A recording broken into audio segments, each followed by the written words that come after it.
Hello. Okay, so this is part of my sort of build for the new version of Warsim, which will be coming out soon. And I just thought I'd show you guys one of the new features. So in this save, I have a game master. You can get a game master from going to the throne room, and when you get someone who visits you as a game master, you can say, "Here, I want to hire you as my permanent game master." Well, this guy is called Umbral, the Champion of Death, and he's very talented. I've cheated to get his skills that high. Just because I couldn't be asked manually training him.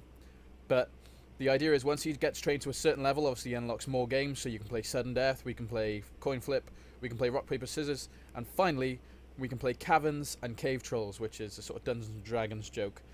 So caverns and cave trolls, you can choose one of three characters. I've only done Euron, the noble knight, at the moment, but basically that's Euron.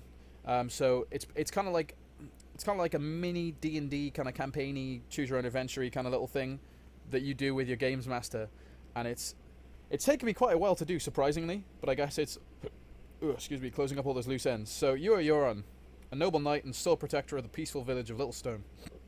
The village has seen better days, and in the waning years of the kingdom it is ruled by, the village has found itself surrounded by threats. Greetings, Sir Euron. I'm glad you've joined us this eve. I will not sugarcoat things, but our scouts have discovered that bandits in the woods, goblin tribals rest at the nearby hill, and a horrible beast lives in that cave over yonder. Rumours are spreading and the people are restless. You must do something. So, now I can do whatever I want. I can go to the cliffs of Galahad and jump off. And I'll do that just to show you. Bam. Rest in peace. That's it. Game over. So we start again. So we can go to the cliffs of Galahad.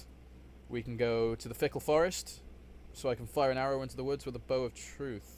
I don't have the bow of truth. That's a bug. Okay, well, anyway, you know, we're just ironing things out. So we go to the south. Ah, Euron, pleasure to meet you. I am a head scout, Actus. I have been scouting the goblin tribe for a while now and have learned a lot. You most certainly won't be able to overpower them, but I found something special you might like. It's an old bow marked with a rune of truth. I found the bow in a chest with a note from Elder Vaskar. He was our village elder when my father's father was a boy. Who knows how long it's been left here. Take it, and fire an arrow at the edge of the world, that it might help you. So we go back, and we could fire an arrow off the edge of the world. You shoot an arrow off the cliff, and almost instantly afterwards a storm brews, and you can hear a voice chimes to you that you were blessed. Cool. So now if we go to the goblin place... Well, let's go to the Fickle Forest anyway. Maybe? No? Alright. Let's go to the Goblin Hills. And we'll go up the hill. And I arrive at the goblin camp, and goblins charge at me. As soon as I draw my sword, lightning strikes the nearest goblin to a crisp, and all the others shriek, bowing before me, calling me a god. You now arrive at the goblin camp, and they bow to you as though you are their god. Cool. All right. So I've got the goblins on my side. I've got a bow of truth, the goblins, and I'm blessed. We still can't go to the Black Caves though. If we do that, we go down the East Passage. There's blood. Oh shit! I quit the game. Never mind. But yeah, basically, so the trick is you're trying to do certain things in the right way, and I'll show you the perfect end game, but this is kind of spoilery. So the first thing you want to do is go and get the bow. Then we want to go back and go to the cliffs of Galahad. We want to fire a bow off the cliff and get a blessing. Then we want to go back to the goblins and get the goblins' blessings. Then we want to go to the Fickle Forest. We want to enter the forest and have the goblins and bandits kill each other. Then we want to go back south, exit, go into the Black Caves, and go down the West Passage. You see a strange and slightly startled beast. The creature steps forward, but with a slash of the glowing sword, the beast is dead. Victory! With the goblins, bandits, and villagers all united, the village of Littlestone grows stronger, becoming a larger town and eventually holding enough power to challenge any of the regional powers within the fading kingdom. Within decades, Littlestone Kingdom is founded and grows to be a vast kingdom that spans for centuries. Now if we play again, I'll show you a different endgame. So this time, I'm going to take the bow, and I'm going to go straight for the goblins. I'm going to draw my bow, and I'm going to run. I've killed their leader. So now they're chasing me. I'm going to run for the forest. And now there's a massive battle where the bandits and goblins kill each other. I'm going to leave. I'm going to go to the Black Caves with a sword that I've taken from the bandit leader, which is a magic sword, which is the only thing you can use to kill the beast. And we're going to go down the West Passage and slay the beast. Victory! With the goblins, bandits, and beast all slain, you are hailed as a hero of the village. Surviving on the loot from the caves, the goblins and bandits in camps grow strong and remain blah blah blah through the collapse of the kingdom. And there's like 5 or 6 endings. I can't even remember how you get half of them now.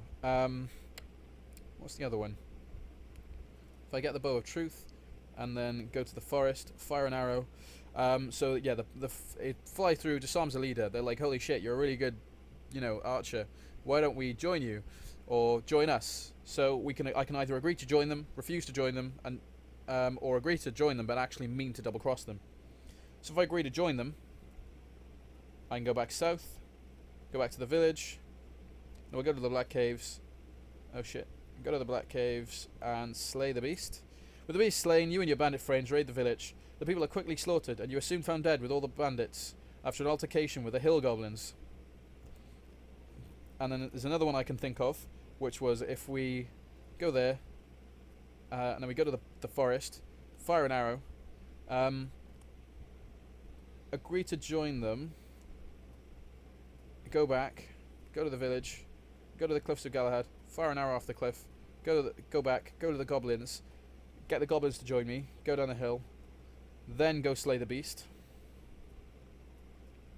With the beast slain, you and your bandit friends raid the village with goblins as your fodder, because I've got the goblins and the bandits at my side. The people are quickly slaughtered, and you are soon found dead with all the bandits after an altercation with a passing warband. So it doesn't end well if you side with bandits, no matter what happens. But that's an ending. So this has been. I mean, there's a couple more endings. You'll find them yourself, I'm sure. But this is one of a few mini sort of D&D campaign-y mini things you can play with your game master, which is really weird, I suppose, for a thing like this. I mean, it's kind of like a mini D&D campaign within your game thing. I don't know how to explain it. It's a very strange feature, but it fits perfectly in Warsim because it's chock full of strange features that probably shouldn't fit individually, but together combined to make a strange world. So there you go. That's been a quick video, guys. I hope you like it. I hope you're looking forward to the upcoming release. It's going to be pretty huge. Alright. Goodbye.